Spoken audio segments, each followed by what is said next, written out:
Okay, we're continuing with quotes. We're just going through the quotes in alphabetical order. It's from my book about quotes, Holy Grail of Wisdom Quotes, Pete Rogers. Okay, first person we're on now is Frederick Bernard. He says, a picture is worth 10,000 words. And I would say that's really kind of true. If you look at Dennis Burkett, he would run into people who had seen him talk 5 years ago, sometimes 10 years ago. And what they would remember from his talks is one of the illustrations, the picture. So I usually try to have pictures in my talks, especially for the complex things, because they just stick in our memory better. We're designed to think visually. Julian Barnes, books say she did this because. Life says she did this. Books is where things are explained to you. In life, things are not explained to you. Yes, I think I'm a good example of that. Yeah, a person can be real smart in school and not so smart in social life. I'm unfortunately kind of an example of that. With more life experience, I got a lot more experience and I studied it and experienced it. But before that, I didn't know too much. I sort of thought, all women are kind of the same. And that's an incorrect assumption. And I was pressed for time when I was choosing a wife. I didn't have a lot of time. Okay, next quote, Julian Barnes. There's no substitute for the novel that can handle its psychological complexity and inwardness and reflection. Yeah, a novel can really go places. I'm currently reading Gone with the Wind, and it's this giant novel, 49 hours long and audio CDs, but it's magnificent. And I like it especially, I think, because it's a woman talking about women. So I get all this female psychology, which I don't usually get exposure to. I mean, almost all the books I ever read are written by a man about man. But it's an incredible book, Gone with the Wind. It's incredible. I can't believe how good it is. It's one of the greatest books of all time. Okay, Phineas Barnum, P.T. Barnum. He says there's a sucker born every minute. Yeah, healthcare is a good example of that. P.T. Barnum, money is a bad master, but an excellent servant. You can fool most of the people most of the time. Yeah, that's true too. Most of the people, they think conventional healthcare is so good. They come in all starry-eyed looking at the modern fancy buildings and they think, oh, this is all for me. Maybe it's for the person who's making money off you. Okay, Max Berry, the most fundamental thing about a person is desire. It defines them. Tell me what a person wants, what they truly want, and I will tell you who they are and how to persuade them. Yeah, and I think there's some truth in that too, because I've seen that all my life, is the people who've got these long-term intentions, they do better in the long run at developing that skill, whatever it might be. Like I remember that with the wrestlers. The guys who really wanted to be great, they would just put in the extra time, stay late after practice, because they wanted to get good, and they would get good.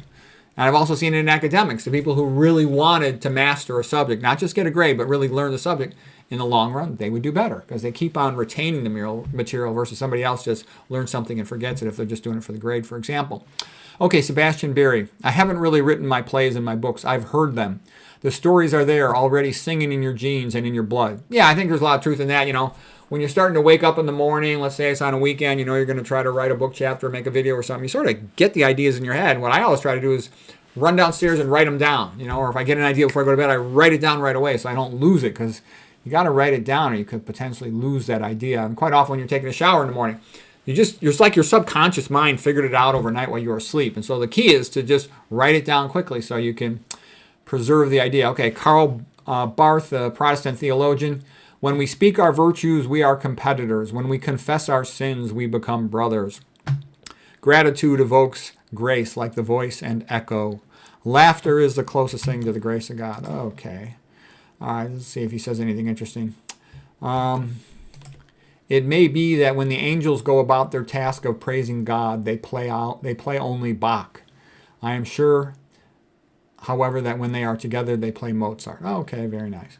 All right, Bela Bartok, the musician, he said, folk melodies are the embodiment of an artistic perfection of the highest order. They are the models of the way in which a musical idea can be expressed with the utmost perfection in terms of brevity and simplicity. Yeah, a lot of the great classical compositions were just taking folk rhythms and songs and making them into more formal songs. Okay, Bruce Barton. Nothing splendid has ever been achieved except by those who dared to believe that something inside them was superior to their circumstance. Yeah, you have to have an attitude that you could do better. Because when you try to improve something, like in healthcare, man, you make all these enemies, all these people are pissed off at you. All of a sudden, you have a bunch of people trying to do nasty things to you.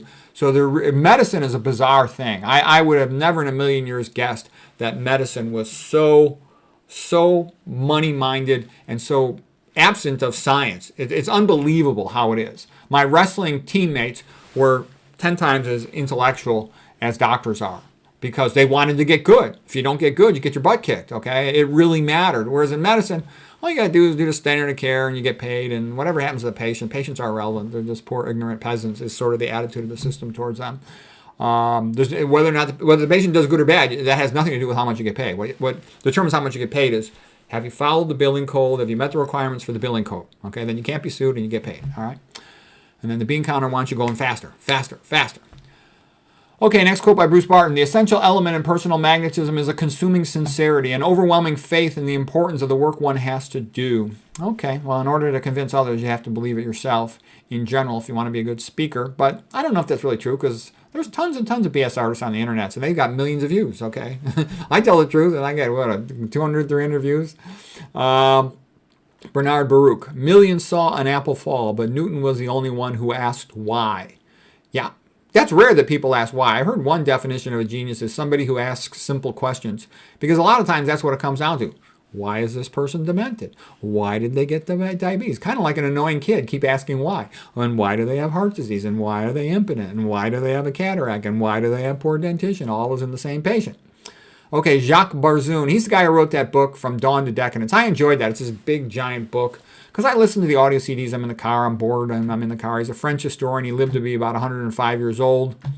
What did he emphasize? He emphasized that a useful teaching helps a student to do something better or new. It imparts a skill. Yeah. Compared to a lot of schools, just memorize for a test and forget it. That's not really that useful.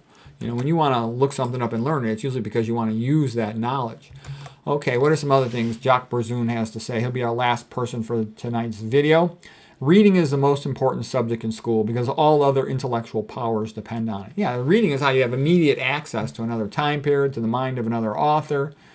That's a great thing. Okay, Barzun. For Protestantism, Luther is like Marx and Calvin is like Lenin. Yeah, those guys caused a lot of trouble. I mean, they did some good things, but they caused a lot of trouble. Like I said, I like Pope Julius. Pope Julius, he gave us, the Vatican. He gave us, Raphael's School of Athens. He gave us Michelangelo's statues and stuff. That's pretty useful. And he defended Italy from France and other places. That was useful. He was brave. So what if he had a couple kids and he had syphilis? He did some good things. Okay, in order to get well educated, a person must read a lot on their own. So there's a whole pluses and minuses when you get into theology. Protestantism had some good things going for it. Catholic had good things going for it too. I'm not going to get into all this theology stuff. Okay, Jaques Barzun, he said, the history of creation is but a succession of battles between genius amateurs, inspired heretics, and orthodox professionals. Yeah, what happens is the orthodox professionals, they make their money based on the status quo. So they don't want to change. It's rather bizarre, but that's how it is. And a good quote I remember is from Arthur Schopenhauer, the German philosopher. He said, if you look around the philosophy departments of all the major European universities, nothing is more rare than a philosophy professor who is actually a philosopher. They think such a thing as like a dinosaur.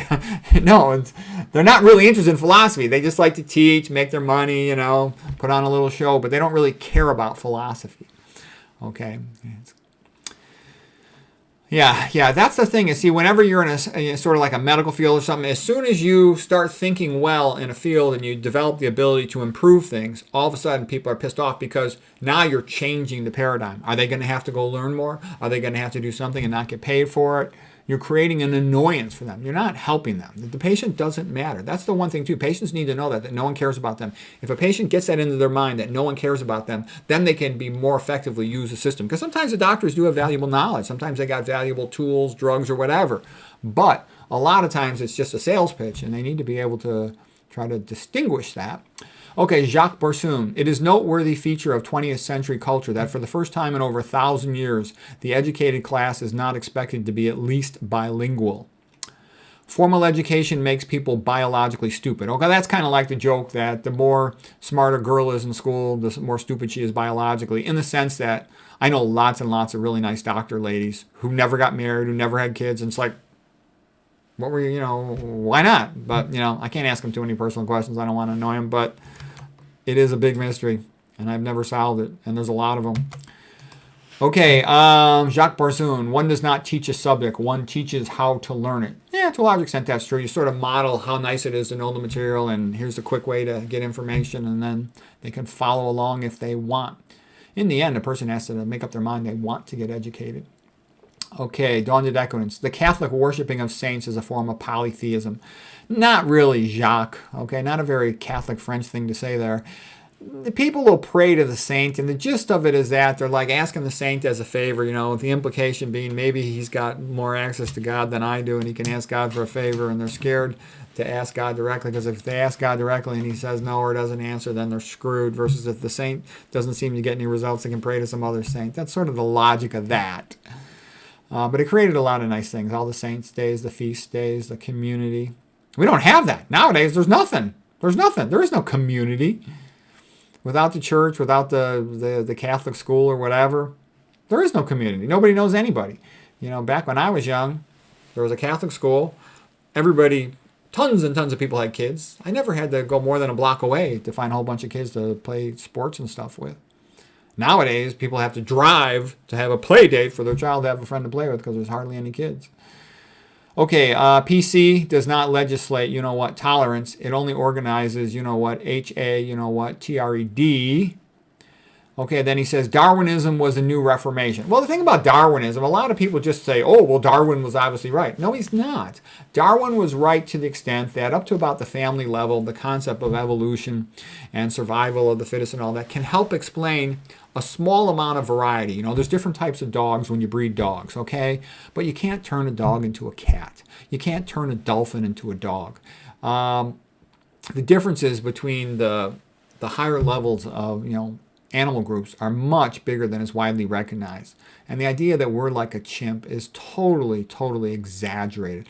Like I said, if you look at two girls that are twins, fraternal twins, they might look about 90% similar, all right, at most, versus, to say a chimp is like us about 1.5%, that's for a small part of the coding DNA. That's not the entire genome. It's ridiculous, okay? A chimp walking on all fours looks like a giant spider. It doesn't look like a person. Okay, so people just gave Darwin way more credit than he deserved. Okay, Darwinism cannot explain the origin of life. That's that's geologic chemistry, not biologic chemistry. Darwinism cannot explain the origin of complexity, like with the Cambrian expansion as well. It just can't. I studied that stuff in a lot of detail. Anyways, that was our quotes for today. I hope that was interesting.